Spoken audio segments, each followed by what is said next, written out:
Connected Conversations with Lena Perova. Bridging Worlds, one conversation at a time. Hello, and welcome to the Connected Conversations. Today is Sunday, so thank you so much for joining us on Sunday. Thank you for having me. I'm having a conversation with Rashard Doyle, who came here to Washington, D.C. Rashard, where did you come from? So I came from Atlanta, Georgia. Originally, I was born in the Canary Islands, and I moved to Atlanta when I was 5-6 years old. So basically grew up there. You have incredible stories. So you were born in Canary Islands. You lived in, 5 countries? Yeah, traveled a lot when I was little. How many languages do you speak? I speak English, and then I can speak Spanish here and there. So yeah, I need to practice a little more, but I can pretty much speak a good amount of Spanish. You are incredibly smart and intelligent young man, and you play, how many sports do you play? You play basketball, soccer, you play football. Yeah, so I actually started, so I actually started playing basketball when I was high school, like junior year of high school. But yeah, when I was little, I played soccer for the most part because I grew up in Tenerife, and then I played baseball coming here when I first came here. And then I want to say freshman year of high school, I started AAU basketball. And then junior year, I started playing for high school. And so you decided to go play professional basketball only in high school, right? So right now I'm in college. So not yet, but yeah, that's the goal. Hopefully, yeah. Well, when I say professional basketball, I meant that you took over the game seriously. Oh, yes. Because I know that the result that you are achieving right now, Yeah. I always thought that you should be probably playing it since you were a little boy, but you really started that in high school, which I'm very impressed. Thank you. Yeah, I definitely would say that I started later than most people I know. Yeah, and that's where I was going. For sure, yeah. Okay, and with all the sports, you finished the high school with GPA 4.51. That is phenomenal. Thank you. How did you do that? I would say it takes a lot of time management for sure. And I know that's cliche or whatever, but it really does take a conscious view on your time, and that you really can't waste any time when, you're a student athlete, you have practice, film, and then on top of that, you have school. You really can't, or you really don't have a lot of time for many other things. So what advice would you give the younger students right now? Because you're on your second year of college right now, correct? Yeah. So I'm sure there are going to be a lot of younger students and high school students probably going to be listening to us. What advice would you give to them? I would advise people to live in the moment and have fun, because, it is a fun experience. Playing a sport, we forget that a sport is to have fun. And even I'm guilty of it sometimes, but a sport is it's to kind of let loose and to have fun. But a lot of times I catch myself being anxious or nervous or worried or just caught up with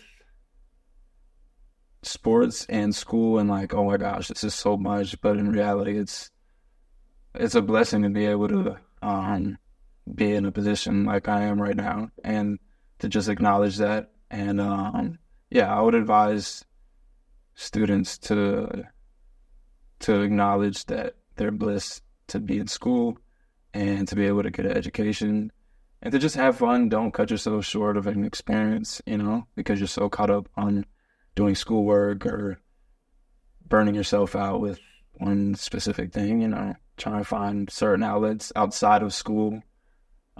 Because when you get burnt out, then that's when you see the issues in mental health and things like that. So I would say don't burn yourself out, have fun, but also don't be irresponsible with your responsibilities. You're so wise. I can take that advice for myself. There are lots of CEOs who start working very hard without remembering just one thing, that we are all here. It's life of the journey, not a destination. As long as you are having fun with what you do, then you are successful. Right. Yeah. Success is for sure different for everybody. But as long as you're happy. As long as you're enjoying what you do. Yeah. You get your work done and then you can do whatever. Correct. So you definitely, so what I'm thinking is that your mantra and your wisdom proved that it works. Because from what I'm seeing, you got full scholarship to 3 colleges, because you got accepted on a full scholarship to the South and New England University, correct? Mm-hmm. Yet you decided to go to the Colby College, which is Ivy League school. Yeah, so it's like a mini Ivy League, because it has like, I don't know, like 3,000 students maybe, so it's like really small. But yeah, that was the school that was pretty much like the cheapest.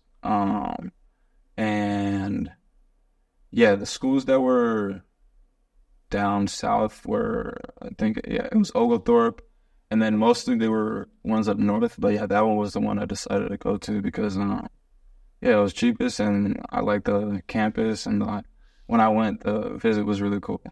I went during the summer when it was nice. It wasn't cold. Yeah, at least. So moving from Atlanta. Yeah. Oh, yeah. It is. Yeah, it was. Oh, it was horrible. Well, the weather part really, it shook me. I had to get like boots. People were asking me like, "Oh, do you have like a coat?" And I'm thinking like a jacket is like a coat, and no, you had to have like a layer on top of it. But yeah, it's different to say the least. Especially the people. Like when I'm in Georgia, it's like I live a different life. But yeah, it's nice up there. I enjoy it. From Canary Islands to you lived in Paris, next, then 5 other countries. Atlanta, now you are in the north. Yeah. And adjusting to the cold. Okay, so what I'm thinking the next is you decided to study medicine, correct? Mm-hmm. Yes, physical therapy. Before physical therapy, you wanted to study something different. Yeah, so I'm studying psychology. Yeah, so. Psychology, wow, Yeah, that was interesting. Yeah. Then what was your journey? Because I know that in 2019, you got a severe injury while playing basketball with your back, right? Yeah. You almost had to have a very bad surgery. Yeah. But physical therapy helped you. Yeah. So what was that? Tell us. So yeah, I got injured playing basketball in my lower back and like mid back. I rotated, I think it was like 3 or 4 vertebrae. So I was just like always in pain, and it was just hard to move around. And I'm like 17 years old, and I was thinking like in the future when I'm like 40, how am I going to be able to even move? So I didn't want to have like surgery. Or like anything that was gonna like invasive. Yeah. So then we went to a physical therapy clinic, and my physical therapist was great, and she ended up like pretty much fixing like my back without any treatment, or not like any invasive treatment or like any surgery. She kind of just like little by little, each appointment I would go, we would do exercises there that would strengthen like my core and my back, and like stuff that I didn't even know that related to my back. Like your hips are aligned with your knees, and if your knees are unaligned, then it messes up like your alignment with your hips and your back and shoulders. Everything is just like basically connected, and I thought that was really cool how like something that you don't even think is related to another in your body, at least, is like directly correlated to whatever you're feeling. So just being able to kind of like change somebody's body, or like, I don't know, it's hard to explain, but being able to fix somebody without needing surgery is pretty cool to me. So I had a great physical therapist, and she fixed my back, and I was like, this would be something that I'm interested in. So that Right. inspired you? Yeah, that inspired me for sure. Yeah. So what are you studying now? Right now I'm in psychology. I'm studying psych, and then when I graduate, I'll go to physical therapy school, and then like specialize in physical therapy. And then hopefully join the workforce from there. That is interesting. Okay, we'll come back to the workforce. I have quite a few questions to you about that. What are you doing this summer? This summer? So this summer I'm pretty busy with traveling. After DC, I leave on July 2nd. I travel to Seattle to see some family. I haven't been up there since COVID, I understand. So I'm seeing cousins. I'm seeing my dad, seeing uncles, aunts, everything. And then after that, I'm up there for 8 days. And then after that, I'm going to Boston to see some people from my school because, why not? And from there, I'm going back up to my school to do like a little basketball camp. What is the basketball camp? So I'm basically going to be coaching like little kids that come up.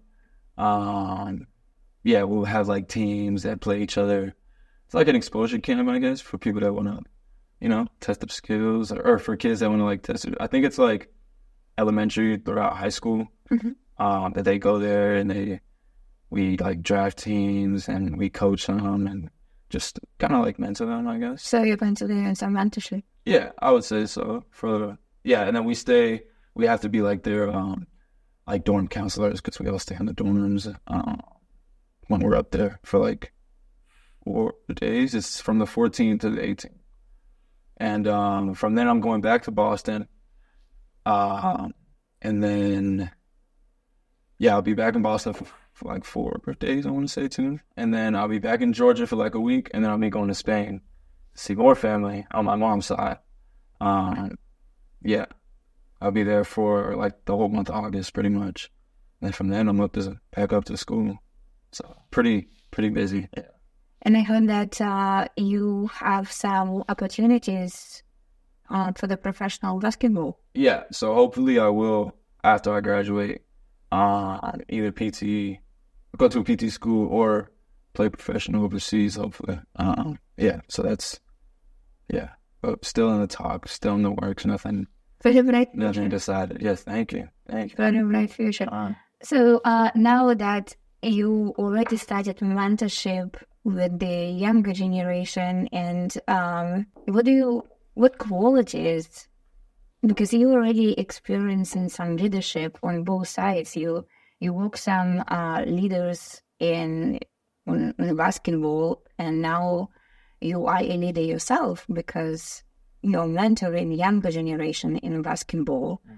So what qualities do you and your friends, I don't want to ask you a question with the whole generation. I understand that is quite a responsibility to answer. Right.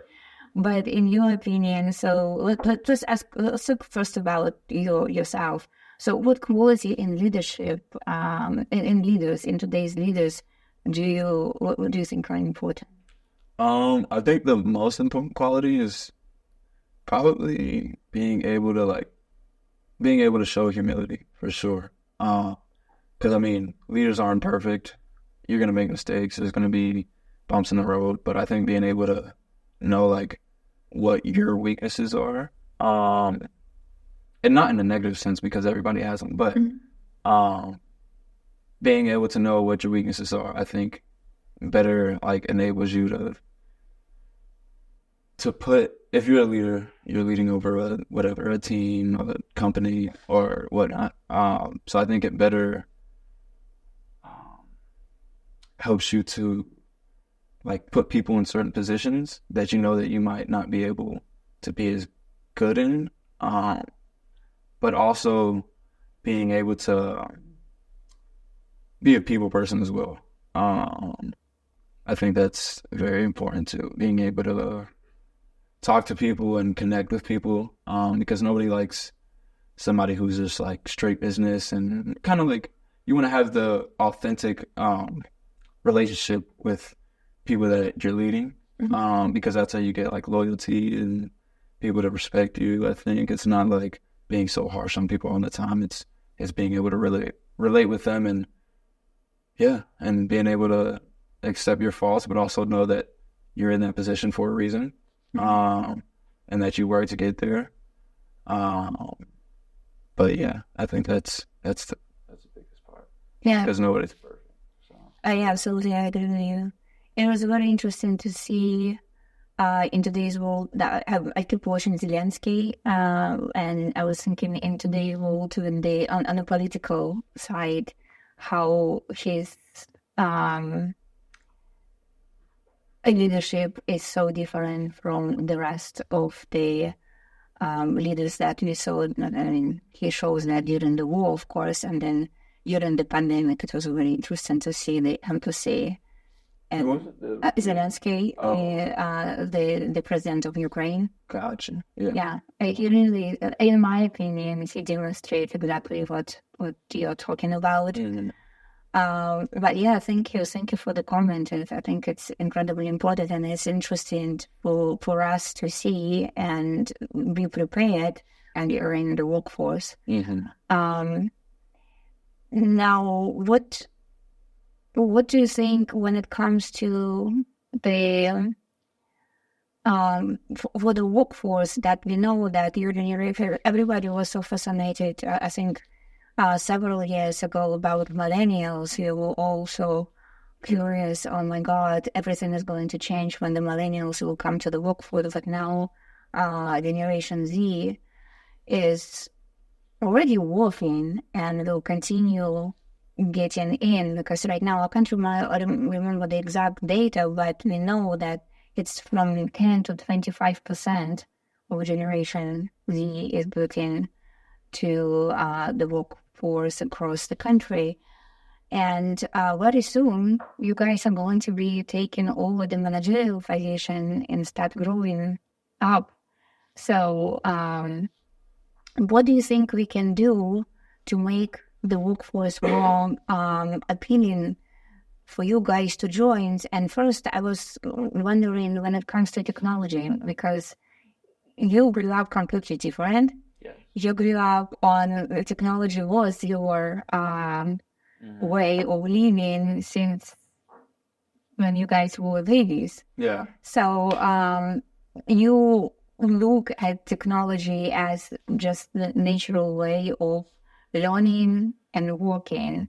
What do you think the companies can do to make more appealing in terms of the innovation, in terms of the training, in terms of onboarding, and just overall making it efficient for you, for you guys to start, and to just make it more convenient to the force? Well, I think definitely making it more technological, like any company, would be more appealing to my generation, which I know a lot of millennials probably don't want to hear that, but that's the truth. Because I know a lot of people that I grew up with, or at least that are like really into tech and computers, and I know that's probably different from older generations, but yeah, I think that's what it's going to have to be.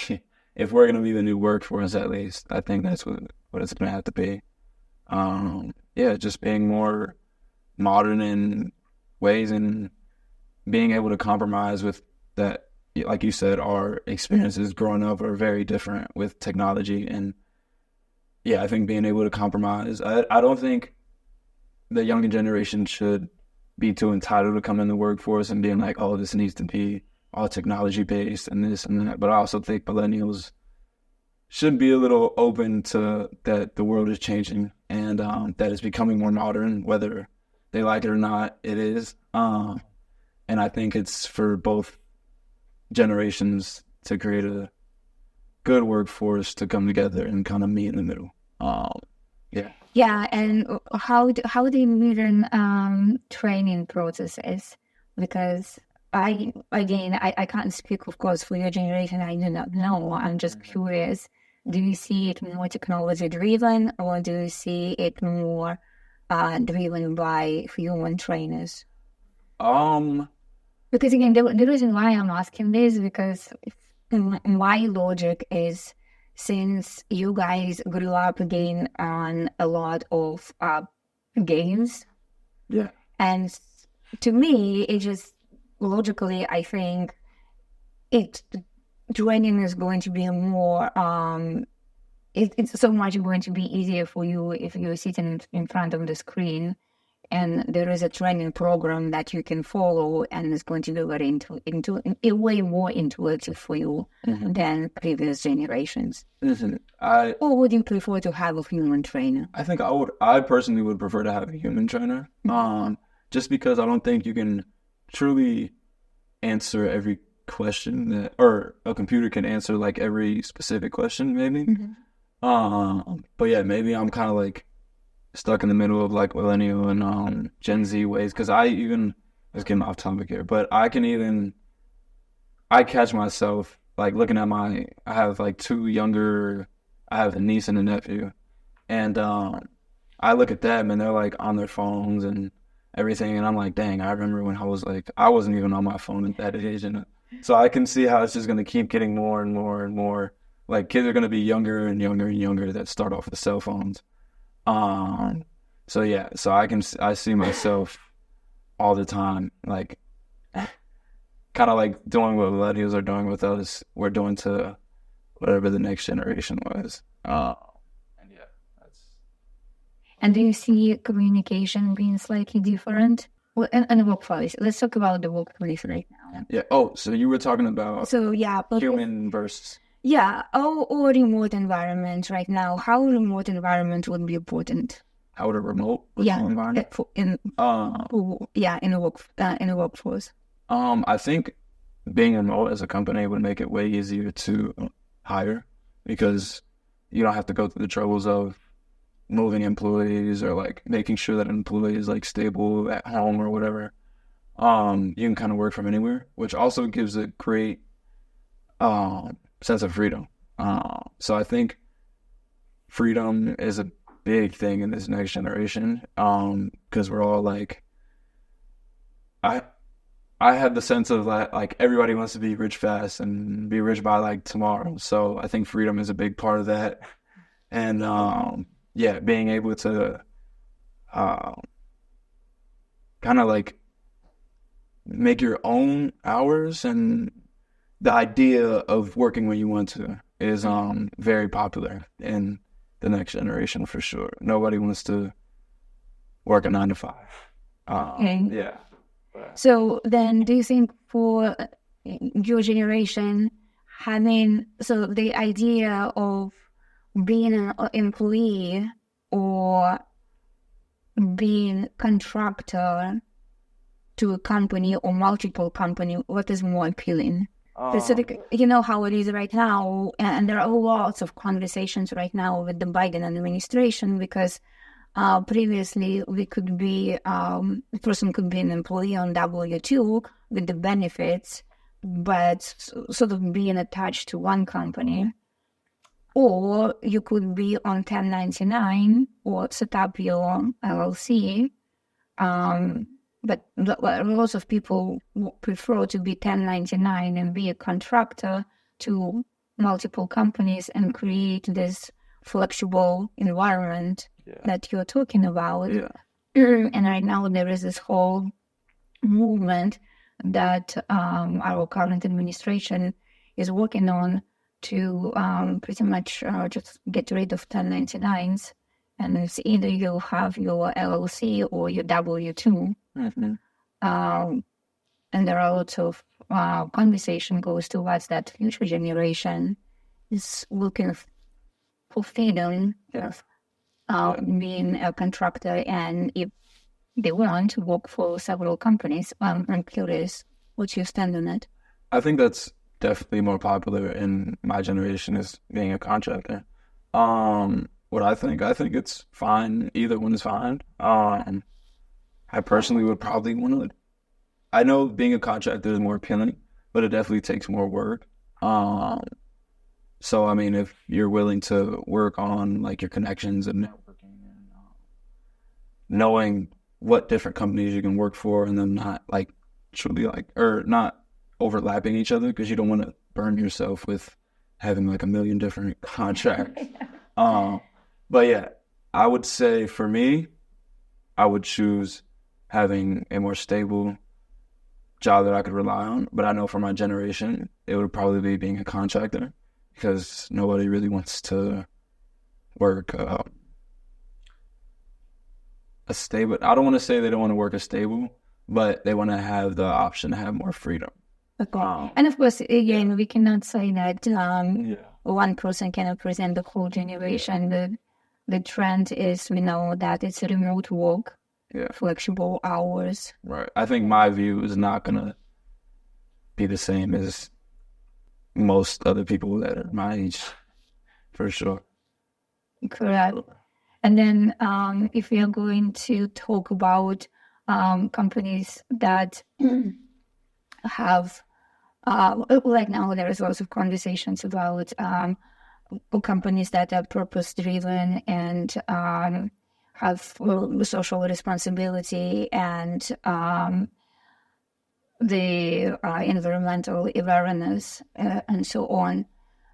How important it is for you, and okay, maybe not the whole generation, but some also your friend group. So let's say you have a job offer that pays the same, and has all those components: social responsibility, environmental awareness, and the company is very purpose-driven, versus you had a job offer from the company that pays the same and maybe slightly more, but doesn't really care about those things. Mm-hmm. Which job are you going to take? I would definitely choose the job that is more socially aware. I think giving a purpose to people as a company is one of the most important things you can do. Because if you don't have a purpose, then what are you working for? Yeah, I would say the idea of working towards something makes people work harder, and if you're just there for a check, then you're not really invested into the company, rather than if you know that the things you're doing are helping the world like be a better place. I feel like that'll make me work harder. So yeah, I would choose the one that's kind of like taking initiative and helping out things other than work, and things also that are not going to benefit them. If it's going to benefit other people, it shows the quality of whoever's in charge or whoever's the leader of that certain company. Shows how that person is. Yeah. Oh, that's incredible, and that feels us all very good. Your generation is definitely our future. Yeah, it is. As scary as it sounds. No, that's really good. That makes me feel good about where we are going to. Listen, and then of course there is a lot of conversations about diversity and inclusion right now, and we are all working very hard that direction. What do you think we are doing right now, and what do you think we can be doing better as a society, and particularly organizations? Because you guys are going to be again already joining the workforce, and what would you want us as businesses to incorporate with diversity? Yeah, diversity and inclusion, to make sure that we create businesses, we create companies and organizations that are more diverse and make environment more inclusive for you guys when you can. I don't know, like forever. It'll be just understanding people's backgrounds is honestly the foundation of being more diverse. And I think if you understand where different people come from, then you don't really look at race or whatever as a like inhibiting factor or like something that helps you. It's kind of just like there, which is how it should be. But yeah, I think just understanding that everybody's different. Your reality isn't everybody else's reality. And yeah, I mean, at the end of the day, if we're going into the workforce, a job is a job. regardless of what race you are, you have to produce. But I think when it comes to the human aspect of like dealing with people, I think because majority of jobs are the people that you're with. You're kind of like stuck. I don't know. That's not like I don't know if that's a good word to use or not, but yeah, you're kind of like stuck with the people that you work with, whether you like them or not. So yeah, I think understanding that everybody's different is we have to first start with that, and then we can go with policies and whatnot. But first, I think understanding, and not just understanding, but also being aware that whatever somebody lives is going to affect their views on life. And they might not coincide with what you think, or not you, like, but like what you think. Yeah, I don't know. Yeah. Yeah, but yeah, just being open to different cultures, and I think that's the most important thing. And I think that's one of the most intriguing things about having a diverse population in a company or a school, is that you get to experience what other people experience through that.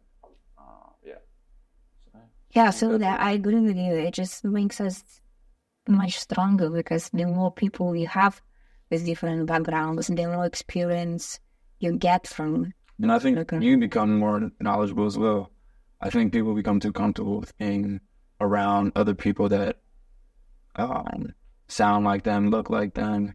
And I think you truly become more knowledgeable when you're around people that you don't agree with. Yeah. Yeah, precisely. And you have fewer blind spots. Exactly. Yes, people do have something that you don't have. I agree with you. To reach to that point again, let's go back to school. And you being accepted to the school where you are today. In your opinion, did it change your life in any way? And what you were talking about blind spots and talking about the experience that you received.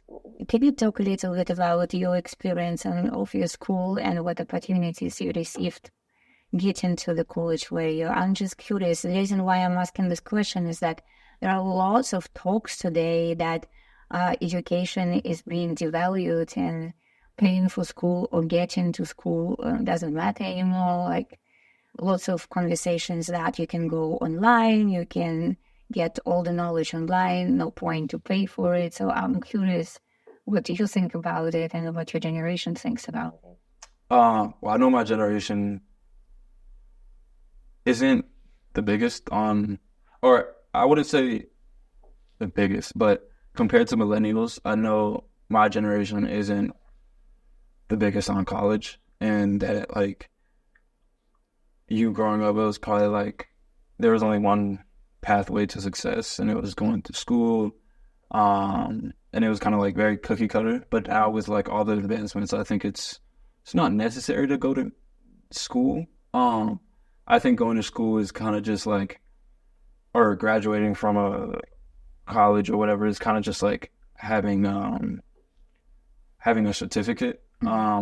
But I wouldn't say that somebody going to school is more educated than somebody that didn't right now, because there is a lot of information out there on everything that's being taught. Yeah. Granted, you're more in a learning environment when you're in a school. But I mean, anybody with a work ethic that wants to learn can learn pretty much anything they want to. If you put in the time and look up, yeah, you can look up anything now. Yeah. So I would say that my generation doesn't really need college to become successful. Yeah. Since there's so many ways to make money now. Yeah. I personally go to college because I want a career in physical therapy. That's, my why. But I know friends that aren't in college that are like participating in many different side hustles and yeah, and they're doing just fine. There is a path. Everybody has their own journey, and everybody has their own journey. But definitely, the view on college is changing. Yes, it definitely is eye-opening, especially going all the way up to, not even New England, Maine, which is like the northern or the most north part of, the country, is like dang near Canada.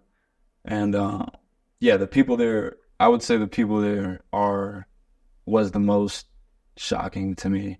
Coming from Georgia, it's mostly like black people. Mm-hmm. And going up there, it was like a lot of different people, and it was just different to see everybody's different lives and what they live, and it was just different than my reality, and kind of just being thrown in there. I mean, I enjoyed it. I loved it. I can talk to anybody any day, but it's it's different just to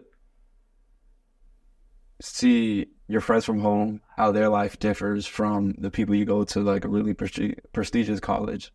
How like the backgrounds are different, and it's a different life for sure. People definitely live. Did you feel so were you able to adapt easily?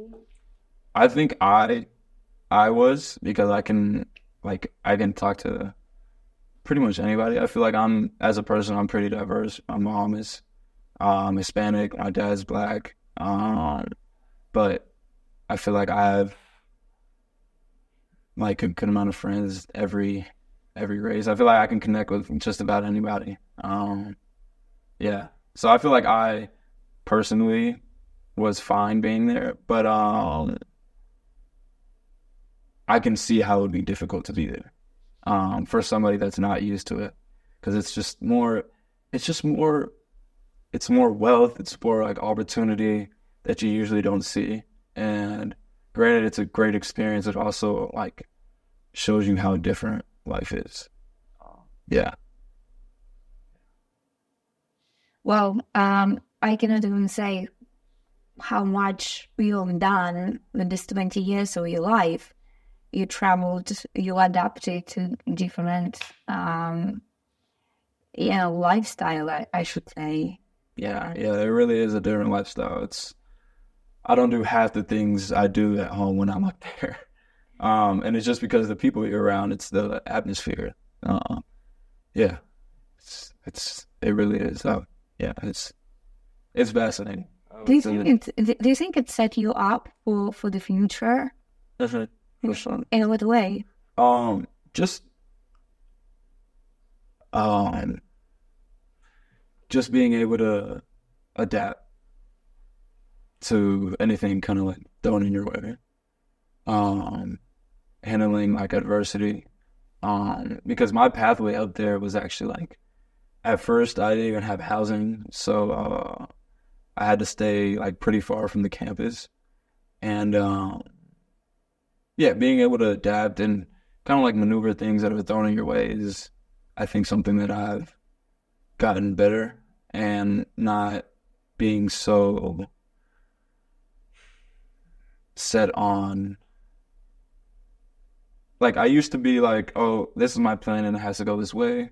And if it doesn't go this way, then everything's screwed. But now I'm kind of learning to like roll with the punches, and kind of like there's going to be mishaps and things that go wrong, and not everything's going to go perfect. And I think knowing that and being able to weather the storm is kind of like something that is really important when going in the workforce, for me at least. You know what they say? It's not the strongest that will survive, not the fastest that will survive, but those that can adapt that to the external environment. For sure. Yeah. I think that's completely true. Yeah. Yeah. And you learn that. Yeah, I definitely learned that. Yeah. And no matter what they say, you learn that in school, so that wasn't the main purpose of being in school. But you learn it along the way. Yeah. That's why I think that when you go to school, grades are important, but really do not go there for grades. Yeah.